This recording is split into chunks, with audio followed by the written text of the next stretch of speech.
Reality is dead, and your phone is dancing on its grave. You think the screen in your hand is a tool, a window to the world. But I tell you this, the window has become the room. The map has eaten the territory.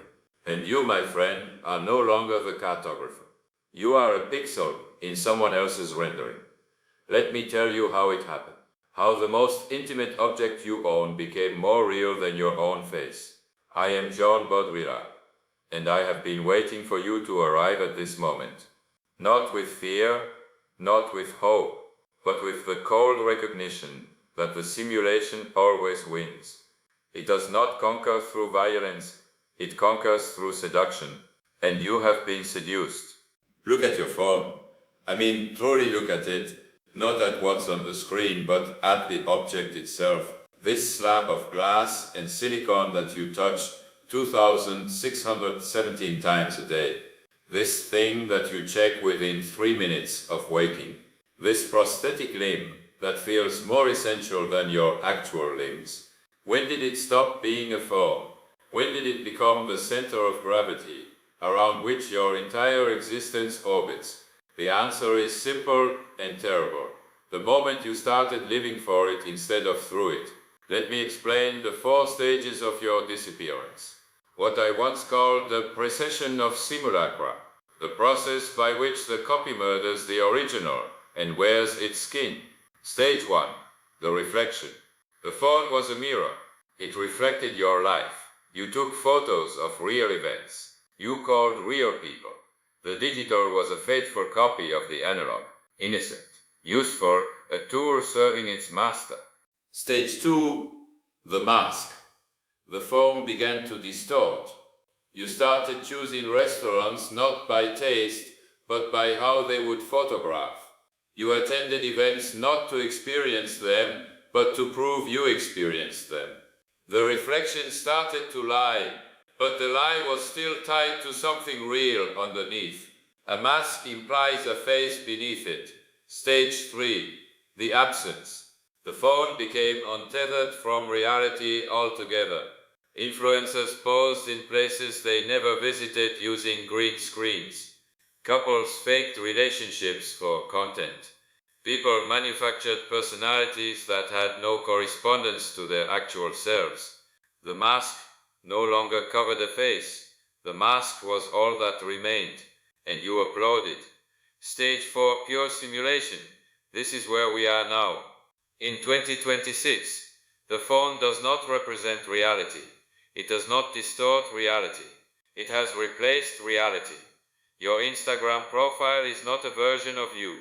You are a version of your Instagram profile. The digital original. The flesh and blood copy. You are the simulation of your phone. I can see you resisting this. You think, no, I control my phone. I decide what to post. I decide when to use it. Do you? Tell me, why did you just now feel the urge to check it? Was that your decision? Or was it the phantom vibration, the Pavlovian itch that has been engineered into your nervous system by teams of behaviorist psychologists working in Palo Alto? Your phone does not wait for your commands, it summons you. With notifications designed by slot machine engineers, with infinite scroll patterns borrowed from gambling addiction research, with red badges that trigger the same neural pathways as physical danger. You are not using your phone. Your phone is using you as a content generator, as an attention mine, as a data point in an advertising algorithm. The hunter has become the hunted. The subject has become the object. And you did not even notice the reversal, because it happened one dopamine hit at a time. Let me show you the evidence of your own disappearance. You are at a concert, but you are not at the concert. You are watching the concert through your phone screen, recording it, so you can watch it later on your phone screen, which you will never do, because you will be too busy recording the next thing you will never watch. The experience has been deferred, and in that deferral, murdered. You are at dinner with friends, but you are not at dinner. Your body is present, but your consciousness is 12 conversations deep in 7 different group chats, half watching a TikTok someone sent you, while simultaneously composing the caption for the photo you are about to take of the food that is getting cold in front of you. The moment exists only to be converted into content. The meal is not eaten, it is uploaded. You are on vacation, but you are not on vacation. You are on a photo shoot. The location has been chosen not for beauty, but for backdrop, for how it will perform on the grid. You are not traveling, you are manufacturing evidence of traveling. The Eiffel Tower behind you is not a landmark. It is a prop in your personal branded content production. You are making love, but you are not making love. You are thinking about the morning after Instagram story. The cute caption. The angle that suggests intimacy without revealing too much. Even in the most intimate moment, the camera is already rolling. Not an actual camera, the internalized camera. The panopticon you have installed in your own mind. The phone is not in your pocket, it is in your skull. This is what I call hyperreality. The condition where the model becomes more important than the thing it models. Where the simulation is more real than the real. Your dating profile is more carefully constructed than your actual personality. More time, more thought, more revision. The profile is you at your best, curated, edited, filtered, and when someone meets the actual you, they are disappointed. Not because you lied, but because reality cannot compete with its own advertisement. Your workout exists so it can be posted. The sweat is real, but the purpose is fictional. You are not exercising to be healthy. You are exercising to prove you exercise. The discipline is simulation. The performance of discipline for an audience of strangers whose approval you crave, but whose faces you will never see. Your political opinions are assembled from screenshots and thread summaries.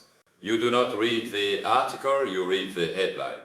You do not form the thought.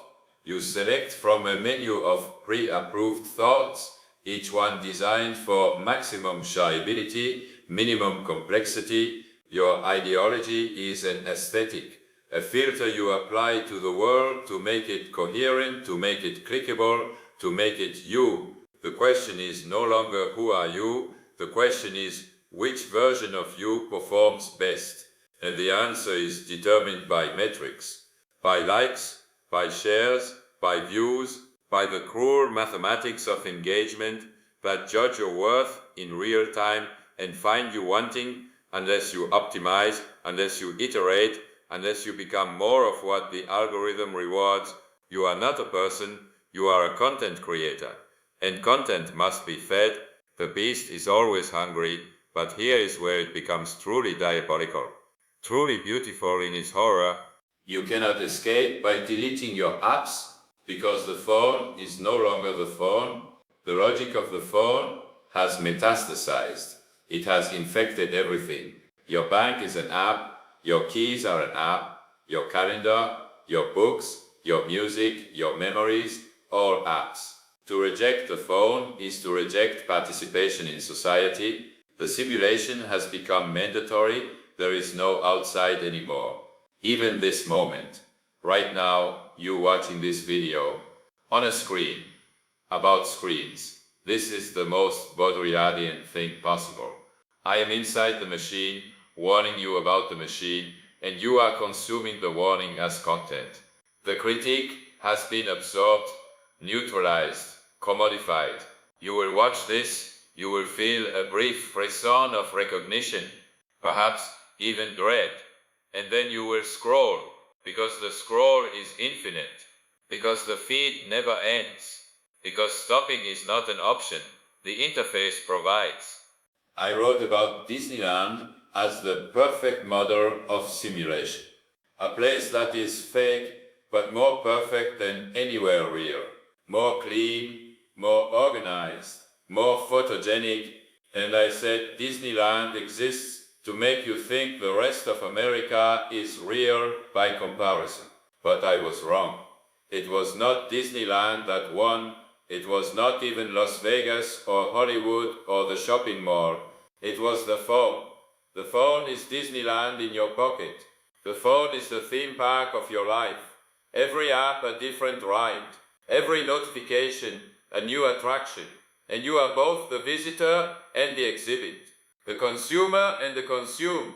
There is no longer a distinction between online and offline. That language is already obsolete.